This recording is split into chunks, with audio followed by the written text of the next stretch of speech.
விருதுநகர் மாவட்டம் சாத்தூர் நகர் பகுதியில் படந்தால், வெம்பக்கோட்டை உள்ளிட்ட பகுதிகளுக்கு தினம்தோறும் ஆயிரக்கணக்கான பொதுமக்கள் வந்து கன்னியாகுமரி மதுரை தேசிய நெடுஞ்சாலை வந்து கடந்துகிட்டு இருக்காங்க பல வருடங்களா. இதனால வந்து பாத்தீங்க அப்படின்னா கடும் போக்குவரத்து நெரிசல், உயிரிழப்புகள் வந்து ஏற்பட்டிருக்கு. கிட்டத்தட்ட வந்து இந்த கடந்த வருடங்கள் மட்டும் வந்து 6 பேர் வந்து இந்த சாலை கடக்கையில வந்து உயிரிழந்திருக்காங்க. இதனால வந்து அந்த பகுதி பொதுமக்கள் மற்றும் அரசியல் கட்சியினர், பல்வேறு அரசியல் கட்சியினர் வந்து மத்திய அரசுக்கு வந்து இந்த சாலையில வந்து மேம்பாலம் அமைக்கணும்னு சொல்லி கோரிக்கை வச்சிருந்தாங்க. அந்த கோரிக்கையை ஏற்று மத்திய அரசு ரூபாய் 31 கோடி ரூபாய் மதிப்புல வந்து இந்த மேம்பாலத்துக்கு ஒப்புதல் வந்து அளிச்சிருக்காங்க. இதுக்கான பூமி பூஜை பாத்தீங்க அப்படின்னா நடைபெற்றது.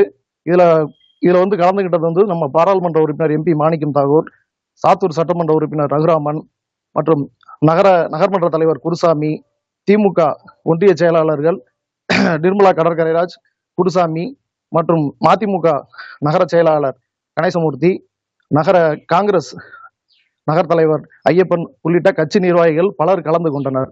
அப்போது அந்த பூமி பூஜையின் போது எம்பி மாணிக்கம் தாகூர், அதாவது நெடுஞ்சாலைத்துறையினர் வந்து ஏற்கனவே வந்து ஒரு பழைய கல் ஒன்று வச்சிருந்தாங்க. அளவீடு கல் வைப்பாங்க. அந்த அளவீடு கல் பூமி பூஜைங்கிறது வந்து இந்து முறைப்படி வந்து பண்ணுவாங்க. ப்ராப்பரா வந்து எல்லாமே பண்ணி புதுசா இது பண்ணி பண்ணுவாங்க. ஆனா அங்க வந்து அந்த நிகழ்வு வந்து அங்க நடைபெறல. ஏற்கனவே நெடுஞ்சாலைத்துறையினர் வந்து பாத்தீங்க அப்படின்னா ஒரு அளவு கல் வச்சிருக்காங்க. அந்த அளவு கல்லிலேயே அதை சுத்தம் பண்ணாம அது மேலேயே வந்து மாலை போட்டு பூஜை பண்ணி இந்த பூமி பூஜை வந்து நடந்திருக்கு. இதனால பாத்தீங்க அப்படின்னா அங்க சுத்தி இருக்கிறவங்களே கொஞ்சம் வினோதமா பார்த்தாங்க.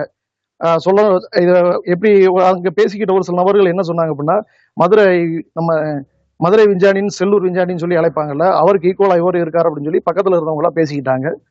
இதனால வந்து அங்க சற்று ஒரு மாதிரி அந்த நிகழ்வு வந்து கொஞ்சம் வினோதமா இருந்தது. பின் டிவி செய்திகளுக்காக மாரீஸ்வரன்.